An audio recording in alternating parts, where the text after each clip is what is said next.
So I'm out here on Wellington Street, standing directly in front of Center Block. It's just before lunchtime, and it is very, very quiet out here. The only people out here really close by are a couple of people shoveling at the main gates. There are sometimes a few protesters still out here on and off, especially on the weekends, but nobody today. That's the Globe's Shannon Proudfoot. A year ago, that stretch of downtown Ottawa sounded very different.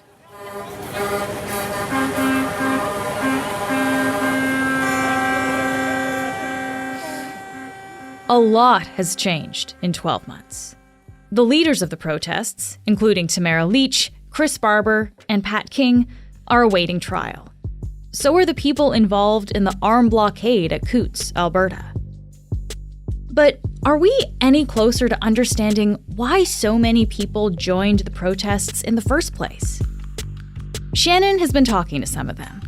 Today, she'll tell us how they feel about it now and whether something similar could happen again. I'm Menaka Raman-Wilms, and this is The Decibel from the Globe and Mail.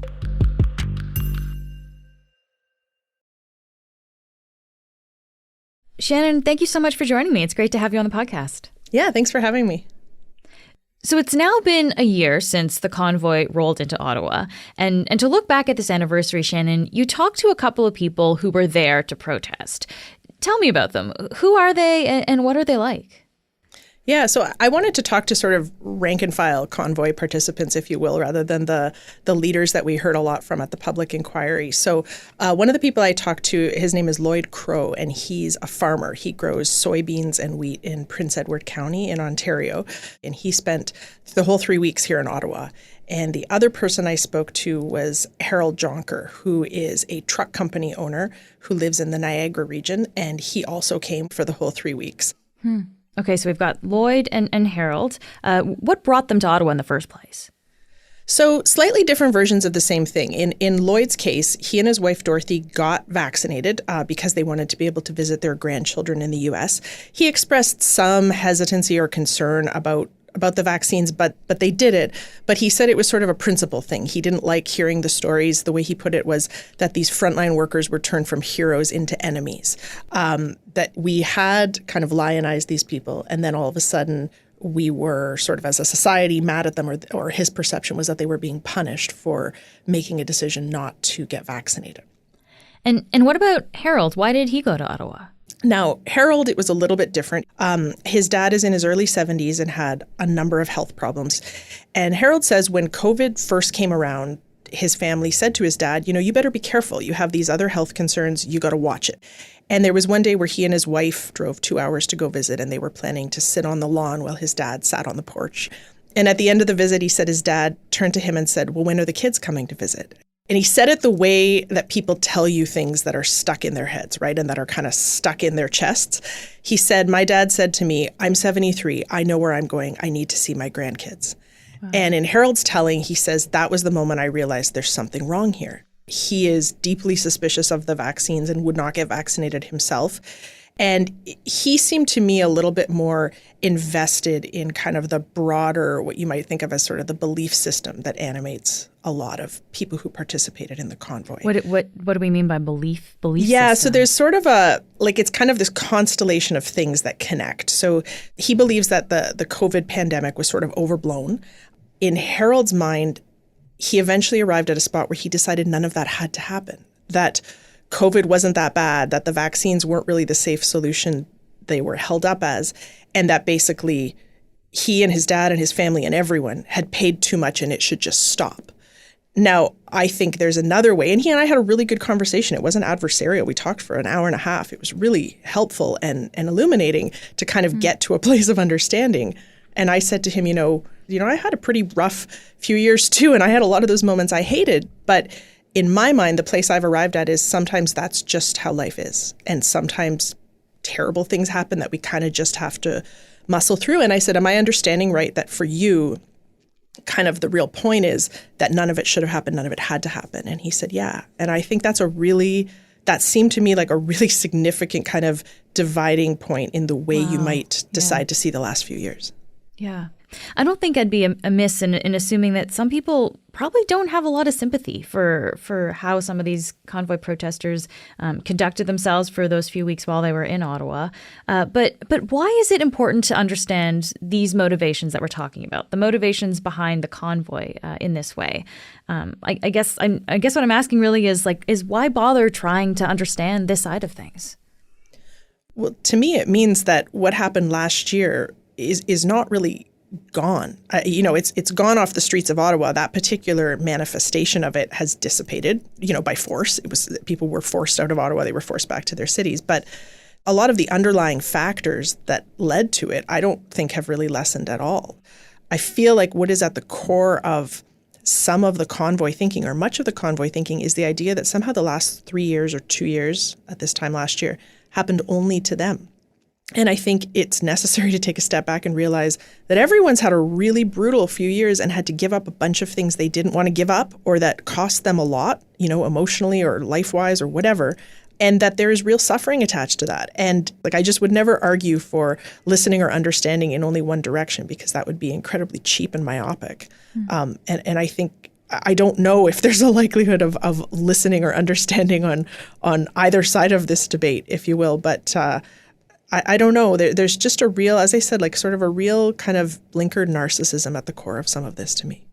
Okay, so let's talk about these underlying factors then, because I guess I wonder, from the experts you talk to, I wonder how we can understand these factors. So what are the main things at play here? So the two researchers who've been looking at this are Jared Wesley and Feo Snegovsky at the University of Alberta. And there's three big sort of things that probably underlied all this, or that certainly underlied all this. One is status loss, one is what we would call tribalism, and one is the loss of deference or the lack of respect for democratic norms. Okay, so the first one is status loss. What is meant by that? So status loss is the feeling that your way of life or your livelihood is being threatened by forces beyond your control. What's key there is that it's a difference between sort of either how you felt your life used to be. Did you feel like it was easier to make a living or be accepted in society 10 years ago? Or is your life different from how you expected it to be? Or do you feel like things aren't going as well for you as they did for your parents? It sort of puts you into a place of zero-sum thinking, where if anyone else gets something, that means you've lost something, or in order for you to gain something, it means something has to be taken away from someone else. It kind of induces a feeling of scarcity, like you feel like what is available to you is threatened in some way. Okay. So it sounds like kind of a loss of control almost there. Very much. It's very much about a loss of control. That's exactly right. Yeah. And so then the second thing you mentioned was tribalism. And so what do we mean by tribalism, and how does that factor into all of this? So tribalism, I think, is sort of the part two of status loss. And this is often fed by elites, which can be media commentators, leaders of political parties, sort of influencers, if you will, who tell people who feel threatened in some way, you know what, you're right. You are getting the short end of the stick. You are not getting your due.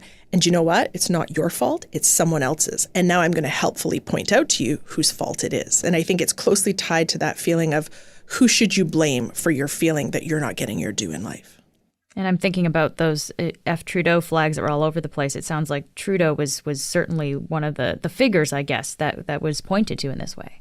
Yeah, when I talked to the professors, they both sort of said in different ways, if you went to a central casting office, you couldn't get someone better in terms of fueling feelings of Western alienation, which is kind of where the roots of a lot of the convoy came from, and sort of class warfare than this, sort of urbane leader who is kind of seen as very woke, I'm putting that in quotes, who is the son of the architect of the National Energy Program. Like if you wanted to inspire a 2 minutes hate from a certain segment of society, you really couldn't do better than putting a poster of Justin Trudeau on a wall. We'll be right back.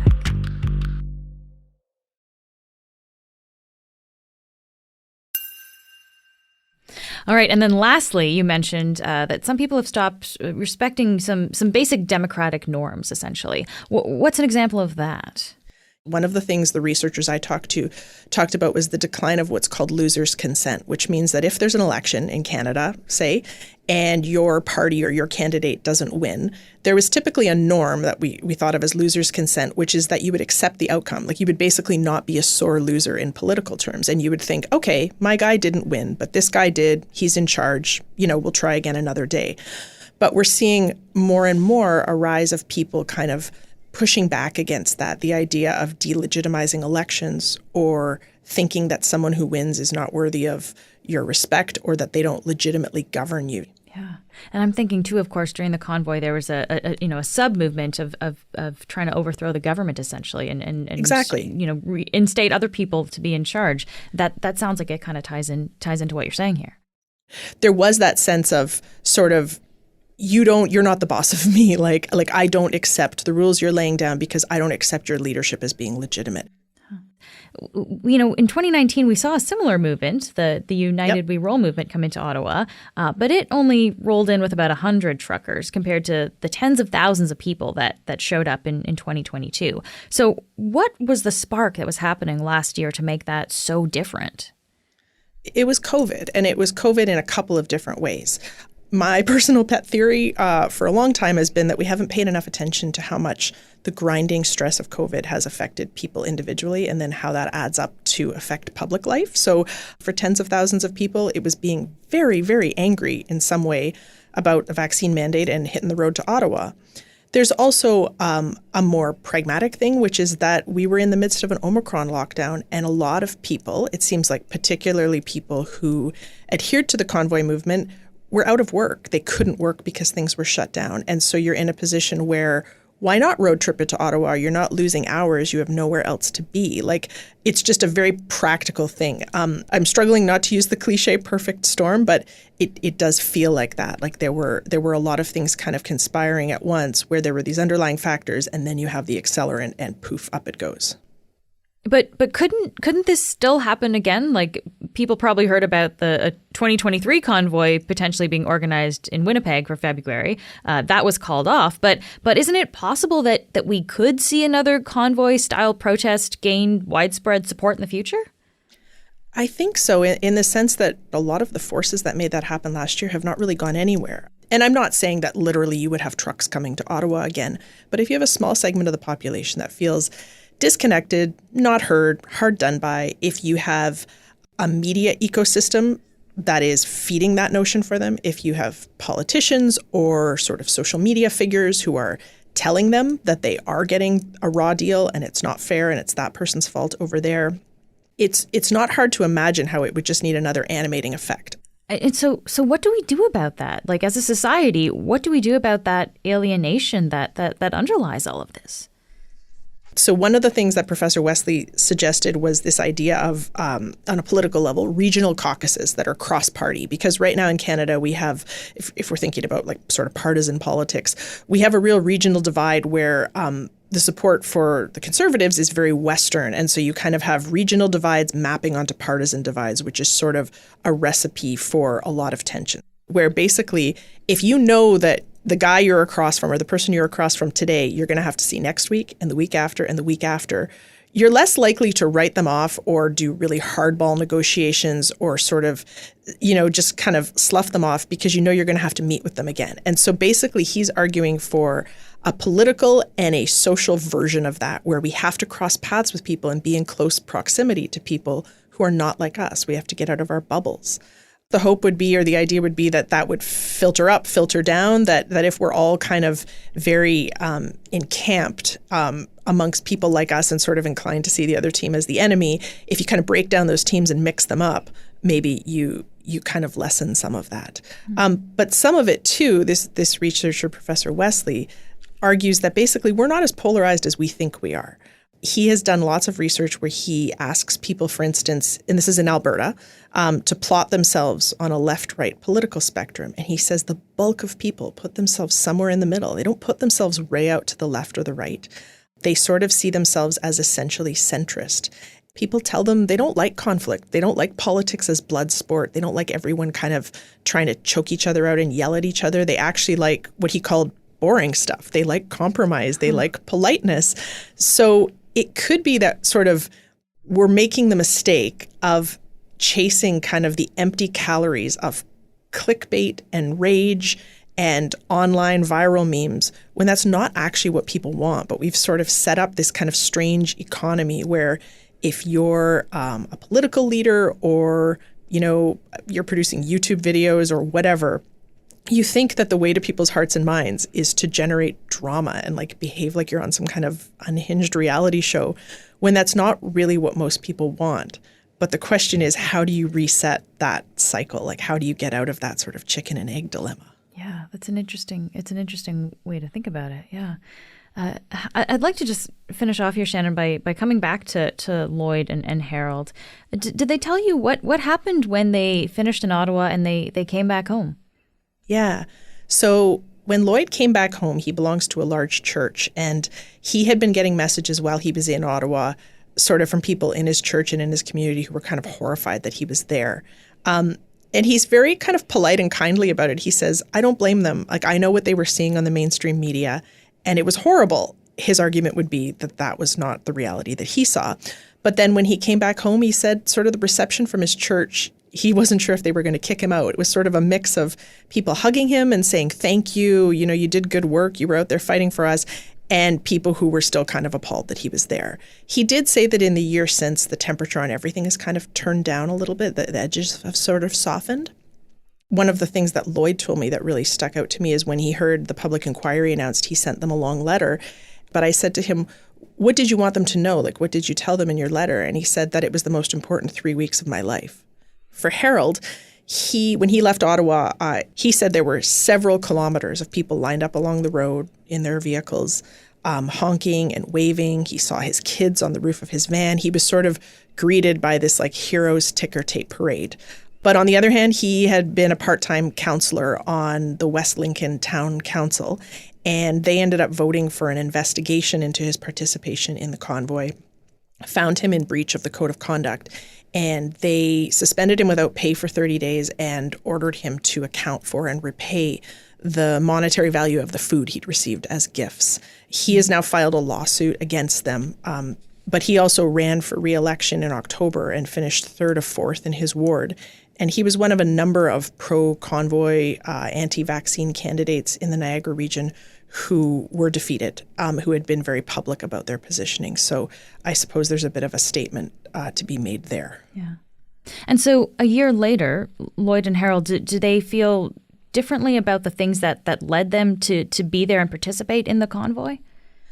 They both said they had no interest in doing the kind of reunion tour. And they both said the same thing, sort of our battle is won. The vaccine mandates have been dropped. People have their freedoms back from pandemic measures. What would be the point?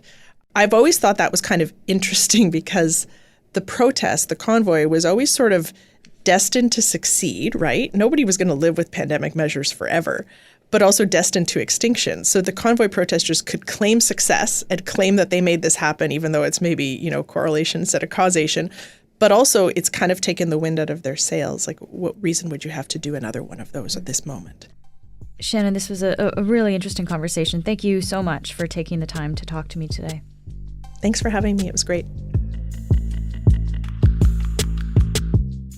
That's it for today. I'm Menaka Raman-Wilms. Our producers are Madeline White, Cheryl Sutherland, and Rachel Levy-McLaughlin. David Crosby edits the show. Kasia Mihailovich is our senior producer, and Angela Pacenza is our executive editor. Thanks so much for listening, and I'll talk to you next week.